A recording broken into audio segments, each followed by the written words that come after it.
On today's Saturday news, a former AEW star was spotted training at WWE's Performance Center this week. Why did this top WWE talent almost not wrestle on this week's Raw? The real reason a WWE wrestler shaved her head on Smackdown. And Don Callis says he will be at AAA Triple Mania to help Kenny Omega lose. Hello everyone, I am Gareth here from What Culture Wrestling, bringing you the news today on my own because Phil Chambers does not love you as much as I do. But enough of that. First story, we need to talk about it because an AEW wrestler who recently left the company very recently has now been seen in WWE's Performance Center. Shocking, I know, and that wrestler was none other than Brian Pillman Jr. And that was confirmed by Dave Meltzer of the Wrestling Observer newsletter in the latest edition of that newsletter. He was said to be there on July 13th training, and Fightful Select also followed this up by saying that he's still technically currently a free agent, but that PC appearance was seen as something of a get-to-know-you meeting with WWE. So it's looking like there is possibly some interest there in bringing Pillman Jr. into WWE. It's not known whether that would be like in NXT or the main roster or whatever,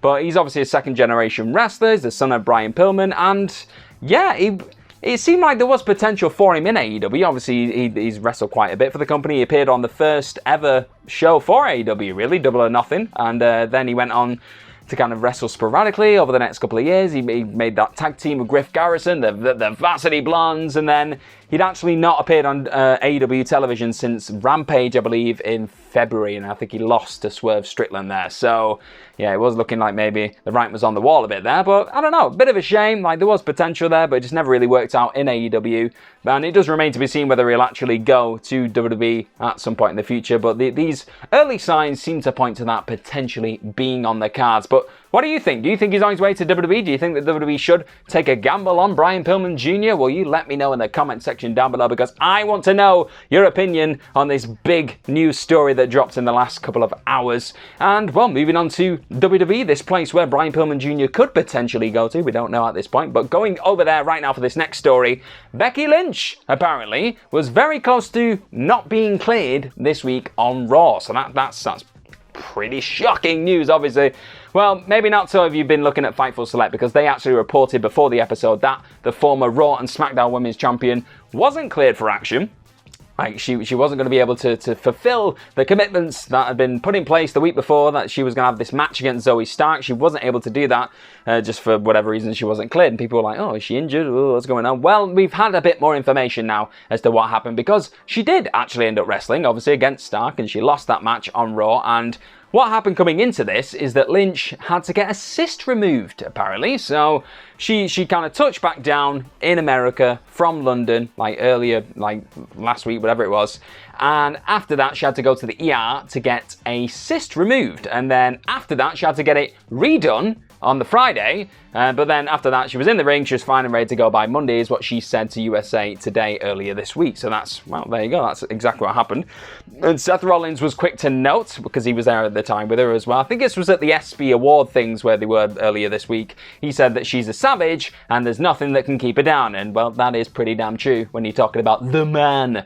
And yeah, like I said, she lost that match against Stark, but she put in a decent little shift. It's looking like she's now going to be wrestling Trish Stratus in another match at SummerSlam, and finally bringing all this big old drama to an end. And to be honest, at this point, I'm very much invested in it. It's been obviously a couple of months. I didn't think the Night of Champions match was all that bad. It was fine. The Money in the Bank stuff helped kind of build towards this and elevate all the drama, and I was like, you know, yeah, I am interested in watching Becky Lynch kick Trish Stratus' ass, and I want to see what happens with Zoe Stark after that, whether she can just continue on battling against Becky Lynch for a bit longer, or maybe go off into something new. A lot of talented people all involved doing great work at this point, so I'm very intrigued to see what happens next. But Becky Lynch, badass, really, is what I'm going to say there, because like, getting over something like that, a procedure, any procedure really, just getting over that and getting back in the ring and whooping ass is commendable. So I salute you, Becky Lynch. And just so you know, we'll likely have a big old SummerSlam stream coming your way, obviously, because that's just what we do out here at What Culture, at words coming out of my mouth. So what I want you to do is just keep doing what you're doing. Cheers for subscribing, cheers for being amazing, and just keep checking out all things What Culture, because we're going to have loads of jelly shenanigans coming at you on that SummerSlam stream, if you know what I'm talking about. If you know, you know. If you don't, you need to check out this stream to see what I'm on about. It's jellies in the mouth. It's all very strange. So, what happened this week on Smackdown? That's probably what you're asking. Like, it is Saturday. We need to know a bit about the fallout of Smackdown. Well, a big thing that happened on this show is Shotzi, the green-haired, absolute kind of ball of chaos that is Shotzi. She shaved her head on this Smackdown, so that was a bit of a shock to a lot of people. This all came on the back of Bayley beating Zelina Vega, and Bayley's obviously been walking around the last couple of weeks with like a big piece of Shotzi's hair after she cut her hair backstage a couple of weeks back, so that's been a big thing that she's been doing. And Shotzi was finally like, no, you will not control me, damage control, because Bayley was there with Io Sky, who's got a Money in the Bank briefcase. She was like, you're not going to control me. I control me. I'm in full control. So she just shaved her head and she was laughing. She was like, I'm in control. And it was like, wow, this is powerful. This is something. So there was actually a real life reason as to why she did this, why this all kind of went down. And it was revealed later on social media that Shotzi shaved her head to show solidarity with her sister, who is currently in chemotherapy as part of her own battle with cancer. So she put on Instagram stories, I believe, after this. She put, I love you, sister, you're my inspiration. And yeah, there was just a lot of people after this, like across the wrestling world, all uniting and putting up links to the GoFundMe page that's been set up to help with the treatment. Independent wrestling star Steph DeLander, she wrote, Shotzi is an effing superhero. I've been in love for years. Impact Wrestling star Trinity Fatu, obviously former WWE star Naomi, she put, get 'em shots, and other stars such as Scarlett Bordeaux and Joe Gacy, they all praised Shotzi. And after that, I think Mercedes Venado even liked this video as well. So everyone's keeping an eye on this, and they're all showing support and solidarity with Shotzi. It was, it was a really powerful thing, really, when you put it in that kind of context. So just wishing everyone involved in the Shotzi family and everything that's going on with the sister, and wishing the sister all the best here at What Culture. And go and click on that GoFundMe page and send some money over, because they need all the support they can get, and it's just, a really heartwarming story, really. But going from heartwarming to just absolute pieces of crap, Don Callis, ladies and gentlemen, he was talking about the upcoming AAA Triple Mania, and this was in a video that was uploaded, I believe, a backstage interview that was posted by AAA, and Tony Schiavone was there. He was talking. He was like, I want to get a word here with I think Vikingo. El Hijo de Vikingo is obviously going to be having this AAA Mega Championship match with Kenny Omega at Triple Mania XXXI or L. There's a lot going down. He was going to have a word with him, but then Don Callis walked out because obviously he's just got these little claws in everywhere, hasn't he? And he said that, it's worth noting that Kenny Omega has gone 0-4 in his last 4 big matches since betraying Callis, as Callis put it. And he then said that he gave Vikingo the secret sauce to making it 0-5 for Omega.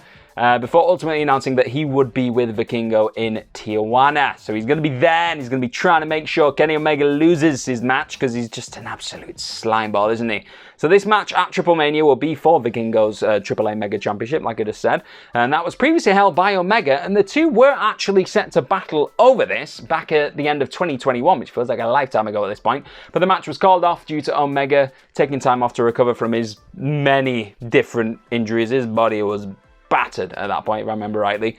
I just hope that Kenny V triggers the head off of Don Callis, really. I know, I don't know if this, I don't think this is before Blood and Guts, I'm not sure. No, it's not. Definitely not, because it's on Saturday night. So it's tonight. I'm just a fool. Sorry, I'm just saying stupid words. So this is going to happen before Blood and Guts, so I don't feel like Kenny's probably going to get his knees on Callis' face just yet. But when that does happen at Blood and Guts, and we get the mighty Kota Ibushi there as well, oh, it's going to be spectacular. I'm so excited. I'm excited for you as well that you get to see this chaos that's going to go down at Blood and Guts. But that match alone, because if you think back, Omega and Vikingo in their first match, it was one of this year's match of the years. So the fact that we're going to get this follow-up on what's pretty much pay-per-view at this point is going to be madness. It's going to be insane, so keep your eyes on it, because it's just going to be special. These two just don't know how to do anything other than special, so I'm expecting big things, and that is your news for the day. I have been Gareth here from What Culture Wrestling, and I've been very happy to bring you all these crazy stories today. So let me know what you think of them in the comment section, what you think of Brian Pillman Jr. potentially going to WWE, Becky Lynch just being an absolute badass with recovering from a cyst thing to go and kick Zoe Stark's butt. What you think of this Omega Vikingo match, and Don Callis potentially get involved and just being an absolute a-hole, and yeah, just send loads of lovely support to Shotzi as well. Shotzi and her family and her sister, because they just deserve it. They deserve all the world to just send them loads of lovely messages and nice things. And follow myself on Twitter, at gmorgan04. Follow over here at WhatCulture, at WhatCultureWWE. And have yourself the most marvellous Saturday, because you, my friends, deserve it. You're lovely, you're special, you make me feel like a nice person. So keep doing that and have a lovely day. Bye-bye.